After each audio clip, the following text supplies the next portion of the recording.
Alors moi, il m'a semblé quand même que, on était dans un échange où, les personnes qui nous recevaient, essayaient un peu de justifier du fait qu'il et elle travaillaient, ce dont on ne doute absolument pas, hein, ce qui n'est vraiment pas remis en question pour le coup par le mouvement qui porte la loi cadre intégrale.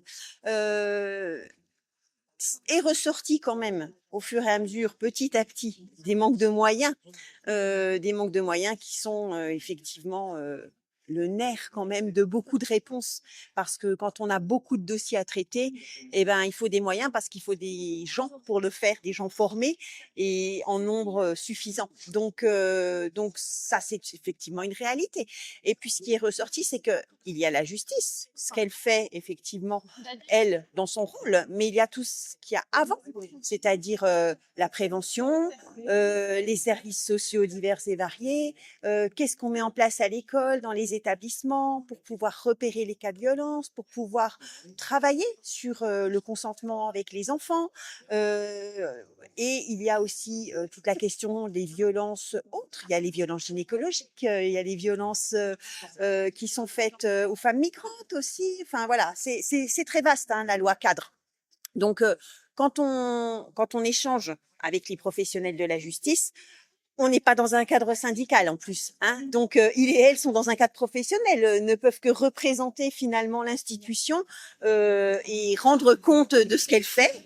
Euh, on n'est pas tout à fait dans un débat, on va dire, à, à mesure égale, hein, parce que leur discours est forcément un peu verrouillé, même si on a trouvé que voilà, les discours de la juge des enfants, par exemple, rejoignaient vraiment ce qu'on porte au niveau de la loi intégrale sur cette prise en compte globale, sociétale, des violences faites aux enfants, faites aux femmes, avec la nécessité de mettre de l'argent, de mettre des moyens pour appliquer des mesures qui soient efficaces.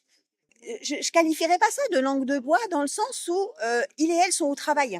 Ils ont une posture professionnelle. Ils ne sont pas là pour venir défendre des revendications, hein. Ils n'ont pas une posture syndicale. Ils seraient venus en tant que représentants ou représentantes syndicales. Si on avait échangé, je pense que le discours serait pas le même. Preuve en est, la juge des enfants nous a renvoyés sur les syndicats de magistrature en nous expliquant qu'il y avait un gros travail qui était fait aussi auprès du ministère et qu'il y avait des demandes de moyens et pour nous expliquer que il y avait le discours tenu là et puis il y a le temps des revendications. Nous, quand on va les rencontrer, nous sommes des personnes qui revendiquons. On revendique une loi cadre intégrale.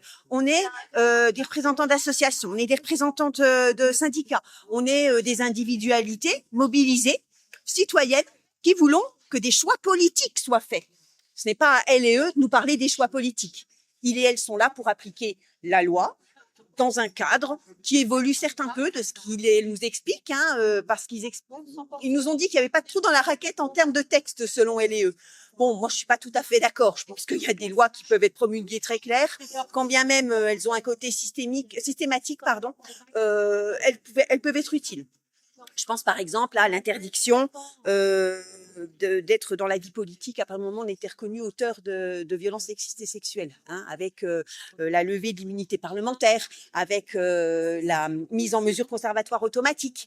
Tout ça, ce sont des choses qui pourraient être effectives à appliquer et qui, pour moi, sont pas un problème sur le fait qu'elles soient systématiques. Hein, parce que ça leur fait peur, hein, aussi, la systématisation. C'est ce qu'ils expliquaient. Ils veulent que les cas soient traités de manière individuelle en fonction de leur spécificité, ce qui s'explique effectivement, et ce qui est important. Je sais plus si j'ai répondu à la question. Oui, la langue de bois. Ben non, enfin pour moi, enfin c'est pas que c'est une langue de bois, c'est que c'est une langue de représentation de leur travail. Comme les personnes qui ont mis un petit bahuik dans le manif, ils sont plus vite interpellés que par rapport à ceux qui sont violents contre les femmes. Ah, oui, la graduation est ah bah oui, bah c'est des choix politiques forcément. C'est des choix politiques de savoir, où est-ce qu'on va mettre le paquet, à un moment donné. Est-ce qu'on va mettre le paquet pour, mettre au pas, des gens qui ont des revendications? Est-ce qu'on va mettre, le paquet pour mettre au pas, les hommes, violents? Bah oui, ce sont vraiment, des lettres de mission, on va dire, et des choix politiques, oui, on peut le comparer avec plein d'autres choses. On a mis beaucoup d'énergie à percer des piscines ce week-end à Clermont-Ferrand, à des gamins dans des quartiers qui avaient chaud. Je sais pas si c'était la priorité maximum, très clairement, de la police à traiter. Mais oui, évidemment que chaque gouvernement et se succédant, et chaque ministre se succédant, qu'il soit de la justice ou de l'intérieur, a des objectifs à tenir qui sont forcément guidés par leur choix politique et la société qu'il ou elle souhaite. Détruire le patriarcat, je suis pas persuadée que ce soit la priorité du ministre de la Justice, Monsieur Darmanin, hein, qui lui-même, je le rappelle, a eu quand même une affaire pas classée sans suite, pas claire sur des violences sexuelles. Est-ce que la vie des femmes et des enfants valent la peine pour les personnes qui décident actuellement? Je ne sais pas. Est-ce que la vie des gens qui sont en souffrance valent la peine actuellement pour les personnes qui sont au gouvernement? Je fais le parallèle avec la canicule qui vient de passer, où on a envoyé des gens au travail coûte que coûte, alors que c'était dans des conditions absolument délétères. Mais pour autant, il faut rester productive. Et c'est ça aussi la société qui est portée actuellement par le gouvernement, on pense. Donc on était une quarantaine reçus au tribunal par la présidente du tribunal, le procureur, le substitut du procureur, la juge des enfants, la bâtonnière, les avocates, qui s'occupent de ce genre de sujet. Vice-bâtonnière, voilà. Et donc, c'était une initiative qu'on a saluée comme étant une démarche de démocratie pour permettre un échange entre l'institution et les citoyens et les citoyennes. Après, ce qui nous a été dit, ça a été quand même une façon, alors indirecte, mais de quand même défendre le fait qu'ils étaient au travail. Et après, on ne doute pas que individuellement, les personnes qui étaient là travaillent beaucoup. Sont des fonctionnaires d'État, les services publics sont dégradés, il n'y a pas assez de personnel, ils demandent des moyens depuis des années. Voilà, donc ça, tout le monde en a parfaitement conscience ici. Mais en dehors de la juge des enfants, j'allais dire, on n'a pas eu l'impression qu'il y avait tellement de remise en question de fond. Voilà, donc on dit qu'il n'y a pas forcément de trou dans la raquette au niveau législatif. On dit que ça évolue, voilà. Donc évidemment, on a porté ce discours-là, de dire que il y avait la dimension politique sur les moyens alloués à la justice, bien sûr, et que Amélie a rappelé qu'on demande.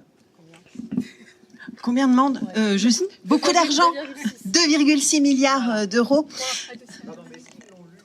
Alors justement, c'est ça qui était... Voilà, je pense qu'elle n'a pas été lue par la totalité des personnes qui étaient présentes et qui nous recevaient pour discuter, parce qu'on est parti vraiment beaucoup...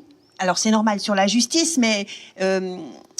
Ils et elles se sont aussi justifiés finalement quelque part sur leur travail en expliquant que tout ne se passait pas au tribunal, tout ne se passait pas au niveau de la justice, que les choses se passaient en amont, la prévention, dans les écoles, dans les services départementaux de protection de l'enfance, ce dont on ne doute pas, puisque de toute façon, dans la loi cadre intégrale, il est question de toutes ces étapes finalement qui permettent de lutter contre les violences sexuelles, violences sexistes et sexuelles.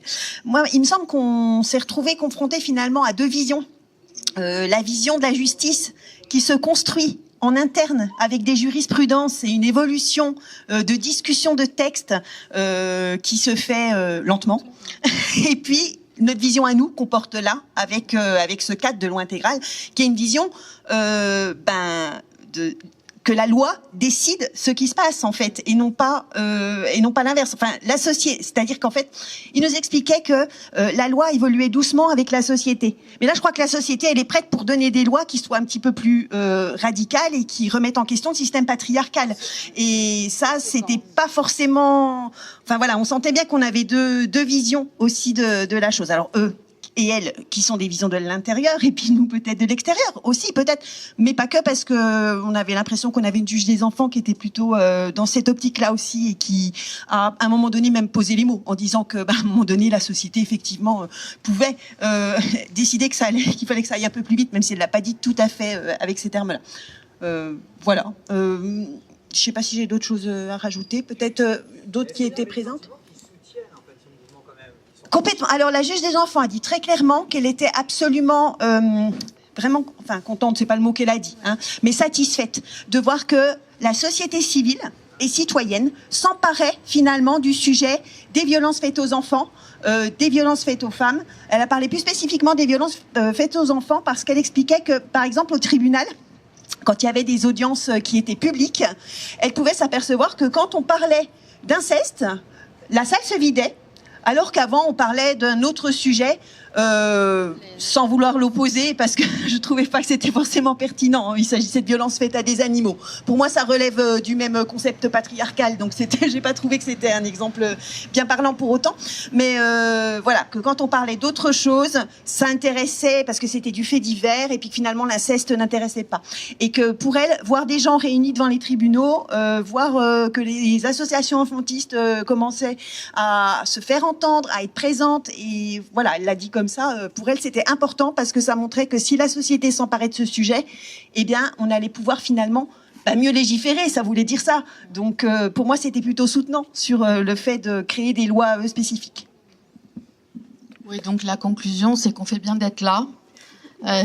Il va falloir revenir et puis il va falloir construire des choses aussi. Voilà, je trouve que cette proposition de loi intégrale, elle a peut-être des défauts, mais en tout cas, elle a le mérite d'exister, de porter quelque chose et pas juste de nous réunir pour déplorer, pour compter nos morts, pour déplorer les violences, mais de porter vraiment un projet de société différent.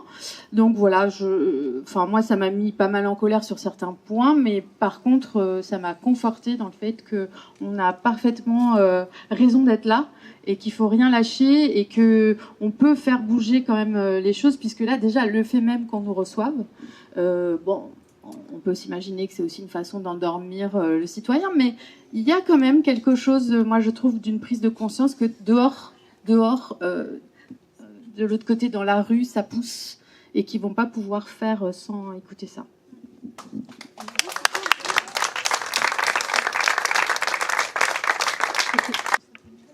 Donc figurez-vous que, depuis mon périple, là, je bataille avec la médecine légale pour mettre en place des groupes de parole pour les victimes comme moi de viol.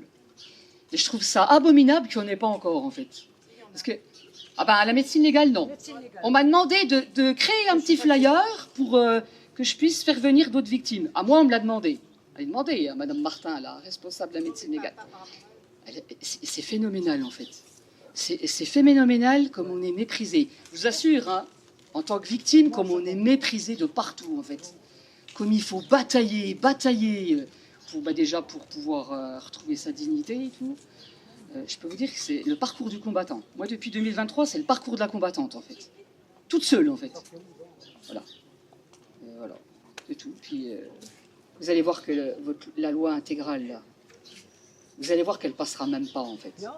Elle passera pas, en fait. Il faut espérer encore. Ouais, oui. Moi, en tant que victime, je sais comme c'est. Parce que là, on découvre l'inceste au XXIe siècle, en 2026. Ouais, super. Je crois que dans ce cercle, on est tous victimes. On n'a pas forcément le courage, la force, l'occasion de le dire. Moi, j'en ai cherché des victimes. Vous imaginez, vous êtes toute seule. J'ai eu une levée d'amnésie. Non, mais je veux dire, j'avais des envies suicidaires et tout, j'ai dû lutter, machin. Je cherchais désespérément, je tapais levée d'amnésie sur mon ordinateur, groupe de parole, Besançon, je trouvais rien, personne en fait. C'est pour ça que je prends la parole, c'est pour aider d'autres personnes en fait, comme moi en fait. Me dire que à l'heure là, à l'instant là, il y a d'autres personnes qui vont en passer par tout ça, c'est abominable en fait. Plus le merta famille, comme je vous ai dit tout à l'heure. Plus pas de soutien, plus, mon mari, ma fille, mais bon, voilà quoi. C'est très difficile, franchement. Juste dire un petit truc. Donc nous sommes à Besançon, on est bien d'accord. Donc à Besançon, il y avait une université de théâtre où un professeur a violé beaucoup d'élèves, filles et garçons. Et puis il y avait une école des beaux-arts où un assistant a violé beaucoup de garçons. Et on fait partie des personnes qui se sont mobilisées, engagées. Et il y a eu des articles pour dire que vraiment tous ces garçons étaient consentants et que ce monsieur avait des amants, beaucoup d'amants. Et puis il y a une seule personne qui a eu la force de porter plainte parce que c'est très difficile de porter plainte. Et bien sûr, l'affaire a été classée sans suite. Donc on est quand même nombreux dans ce pays à soutenir et des filles et des garçons qui ont été, nous on appelle ça, je vais vous dire un secret, on appelle ça bleu, parce que le mot exact, il nous blesse trop. Donc qui ont été bleus et qui essayent de se reconstruire. Donc moi je trouve que c'est intéressant de se dire que notre société, elle est en train de changer, et même si on est 4 ici, là, même si on est 12, en fait on est là, et on est en train de se dire que la domination n'est plus possible, qu'elle vienne d'une femme, d'un homme, d'un yel, de personnes en transition, de qui on veut. La domination est en train de changer. Et c'est pas une histoire de sexe et de genre, c'est une question de respect. Et il y aura plus d'affaires classées sans suite. Merci. On est bien d'accord que on n'est pas contre les hommes, hein, on est contre le système patriarcal. Hein. C'est deux choses différentes. Et c'est vraiment ça. Et c'est là-dessus qu'on se rassemble. Donc du coup, je vais lire une chronique de Stéphane Gaillard, qui est lanceur d'alerte pour MeToo Garçon et qui est paru dans Libé le 24 juin, ce 24 juin. Une enfant de 11 ans, Liana, retrouvée morte dans le Gers le 4 juin. Des palais de justice assiégés chaque lundi par des femmes qui réclament une loi. Et, comme à chaque secousse, la même interrogation. Où sont les hommes ? La question suppose un vide, une place vacante qu'il suffirait d'occuper, une absence que la bonne volonté viendrait combler. Elle imagine le silence comme un trou. Or, le silence des hommes n'est pas un trou, c'est une charpente. Les hommes ne manquent pas à l'appel. Ils sont là, exactement là où le système les attend. Pas absents, rangés. Ce qui les range porte un nom. La philosophe Carole Patman l'a appelé le contrat sexuel, on pourrait aussi le nommer le contrat fraternel. Derrière le contrat social qui institue en principe l'égalité des citoyens, il en existe un autre, jamais signé, jamais discuté, qui répartit le monde entre ceux qui disposent et celles dont on dispose. Il fonctionne comme une clause tacite de non-belligérance entre hommes. Ne pas se livrer les uns les autres. L'ennemi principal, ce n'est donc pas l'homme, c'est un système dont les hommes sont les agents. On peut donc être agent sans être coupable, complice sans être auteur. Mieux, on peut désapprouver sincèrement et toucher quand même les intérêts. Rewin Connell, la sociologue australienne, l'appelle le dividende patriarcal. Une rente que perçoit l'immense majorité des hommes qui ne lèvent jamais la main et qui vivent un peu mieux, un peu plus libres, un peu plus crus sur parole du seul fait que d'autres, eux, la lèvent. Le pacte ne se transmet pas par mot d'ordre. Il s'apprend comme une langue maternelle. Bourdieu décrivait la domination masculine comme un ordre si bien incorporé qu'il se passe de justification. De là le mécanisme le plus banal qui soit, on ne rit pas de la blague parce qu'elle est drôle, on rit parce que ne pas rire serait sortir du rang. On dit c'est un bon gars, non parce qu'on le croit, mais parce que c'est le mot de passe. Le silence n'est pas une démission, c'est une cotisation. Et quand une femme parle, le pacte dispose d'un dernier réflexe, le doute. La contradiction exposerait, le doute dispense. Es-tu bien sûr ? Il y a sûrement un malentendu. Ce n'est pas l'homme que je connais. Douter de la victime n'est pas mentir, c'est simplement accorder à l'accusé la présomption qu'on réserve à un membre du club. Rompre coûte cher et le tarif est connu. Celui qui dénonce un autre homme cesse aussitôt d'être tout à fait un homme. Traître, donneur, pas un vrai.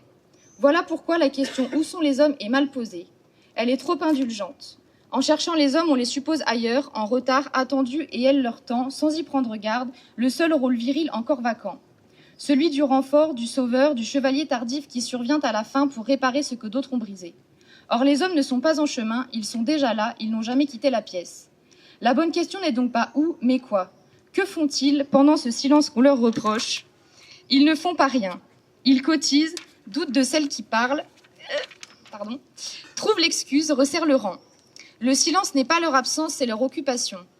Reste alors la seule question qui engage, pas s'ils vont enfin parler, mais s'ils consentiront à cesser d'être une confrérie, à défaire le nous plutôt qu'à l'élargir. Car briser le silence, ce n'est pas ajouter des voix d'hommes au cœur, c'est renoncer à l'idée qu'entre hommes, on se doit quelque chose. Le coût sociétal des violences conjugales a été chiffré l'été dernier à 3,6 milliards d'euros par an. C'est la facture que les femmes acquittent pour une solidarité dont elles ne sont pas membres. Le silence des hommes a donc un prix et, comme tout prix, un bénéficiaire, nous. Et c'est pourquoi le silence dure, non parce qu'on l'ignore, mais parce qu'il rapporte à ceux-là même qui pourraient y mettre fin. Tant qu'il y aura ces bénéficiaires-là, il n'aura pas de raison de finir. Là, de domination. Et ceux qui gagnent à dominer continuent à dominer. Et il y a une cascade de domination, en fait. Hein, Epstein, bon, c'est les plus gros, on va dire, les milliardaires. Mais voilà, le système patriarcal, il est jusqu'à la base. C'est pour ça qu'on essaye de pas, qu'il ne faut pas confondre le système patriarcal et voilà, les hommes en général. Hein, mais ça s'appuie aussi. Oui, alors, juste, je suis contente que ce soir, ça te percute comme ça et que... Non, mais je veux dire que ça vienne te bouleverser, quoi. Parce que effectivement, la réalité, c'est que le pouvoir, il est le pouvoir politique, le pouvoir économique, en fait, le pouvoir religieux, il a toujours été aux mains des hommes, en fait, et que les femmes, les enfants et les animaux, en fait, sont en position d'être dominés, en fait. Depuis, j'allais dire, la nuit des temps. Il y a un livre que je t'invite à lire qui est terrible, mais vraiment éclairant, qui s'appelle L'inceste, berceau des dominations, de Dorothée Ducy. Merci. Ouais. Et c'est un petit livre qui explique justement comment la violence et la domination masculine sont inscrites dès le berceau dans notre société. Donc, c'est effectivement, quand on parle de culture patriarcale ou de culture du viol, c'est ça que ça signifie. C'est-à-dire que c'est enraciné de manière rhizomatique dans toutes nos relations professionnelles, sociales, amoureuses, familiales. Et c'est bien ça qu'on est en train de dénoncer. Et quand on en arrive, comme aujourd'hui, à être devant le palais de justice, c'est qu'on arrive au bout de ce continuum, en fait, de violence. Mais effectivement, il y a des choses à faire en amont.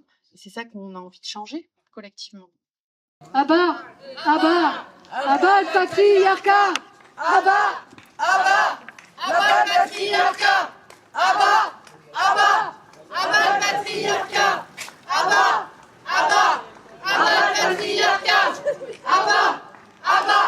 le patriarcat! À bas le patriarcat! À bas le patriarcat! Ils étaient quand même dans une difficulté aussi de moyens. Ils ont quand même dit que c'était aussi une question de moyens et qu'ils n'en avaient pas assez. Une posture un peu défensive, j'ai trouvé, mais peut-être, ouais, vous la partagez aussi des fois. Voilà. Bon, voilà, ils sont dans une situation difficile en ce moment. Effectivement, on vient les questionner et la posture était un peu mal reçue. Non, mais le dialogue était quand même là. On a pu poser toutes les questions qu'on voulait. Voilà, on est resté aussi le temps. On a dépassé aussi. Je crois que c'est pas négatif. Après, on a insisté sur les moyens, évidemment. Moi, j'ai évidemment rapporté encore une fois le modèle espagnol, qu'il fallait absolument se... C'est ce que je viens de dire. Bah oui, donc voilà, on essaye de porter ça et ils partagent, j'ai l'impression, mais... Après, voilà, ils nous ont expliqué que c'était... il y avait 20 heures de formation obligatoire par an et qu'ils s'en saisissent de toute façon, mais que ça reste des sujets que eux doivent aller chercher. Un petit complément. Alors oui, une posture défensive dans l'ensemble, mais quand même, il y a aussi certains magistrats et magistrates plutôt d'ailleurs, qui avaient une posture un petit peu différente en disant que les choses... évolue dans les pratiques et qu'il y a quand même une question d'ordre patriarcal là derrière. Ils ont eu du mal à la lâcher, mais il y en a quand même une qui l'a lâché et qui a dit que dans leur syndicat, il y avait des actions quand même très fortes pour que les choses changent, avec peut-être une petite question générationnelle aussi, plutôt des magistrates et jeunes, voilà. Et on voyait que MeToo était passé par là, et avec un discours pas du tout le même chez monsieur le procureur et monsieur le substitut du procureur, qui, bien sûr, avait quand même un temps de parole assez considérable, hein. C'est ce qu'on disait avec Amélie, ils étaient que deux, mais qu'est-ce qu'ils tiennent le crachoir, hein. Alors pour que ça bouge, parce qu'il faut que ça bouge, il faut qu'on continue à se mobiliser. Et donc, samedi prochain, le 4 juillet, à 10h, on vous donne rendez-vous ici pour à nouveau demander cette loi cadre intégrale pour que cessent les violences faite aux enfants, faite aux femmes, et que cette loi cadre intégrale, on l'obtienne, et que ce modèle espagnol devienne aussi, et s'inscrive aussi dans le cadre de l'espace français. Et pour être sûr, parce qu'on va l'obtenir, mais oui, parce que nous, on est là, et puis on reviendra, et évidemment, le 4 juillet ne suffira pas, et la loi sera programmée en octobre, mais nous, en septembre, on sera là. Voilà. Et ce que je vous propose aussi, c'est que certes, on a des rendez-vous parisiens, hein, et Paris décide de nos rendez-vous à nous, c'est que peut-être en septembre, on décide aussi, nous, à Besançon, de nos rythmes de rendez-vous. Voilà. Est-ce que ça sera tous les lundis? Est-ce que ça sera un lundi tous les 15 jours, hein? Mais on décidera ensemble. Voilà. Et si à Paris, ils décident un lundi par mois et que nous, on décide un lundi par semaine, ouais, il y a un lundi par semaine, ça marche, eh bien, on se retrouvera le lundi toutes les semaines. Voilà. Mais on le décidera ensemble parce que, après tout, ce mouvement, c'est nous et personne d'autre. Et avant de nous quitter, pour montrer... Tu voulais dire quelque chose? Non. Et avant de nous quitter, pour montrer notre détermination, eh bien, nous allons à nouveau crier notre colère, comme on l'a fait les 3 lundis précédents. Cette colère libératrice, mais cette colère qui n'est pas seulement libératrice, qui est une colère mobilisatrice, pour que nous puissions être à la fin victorieuses et victorieux.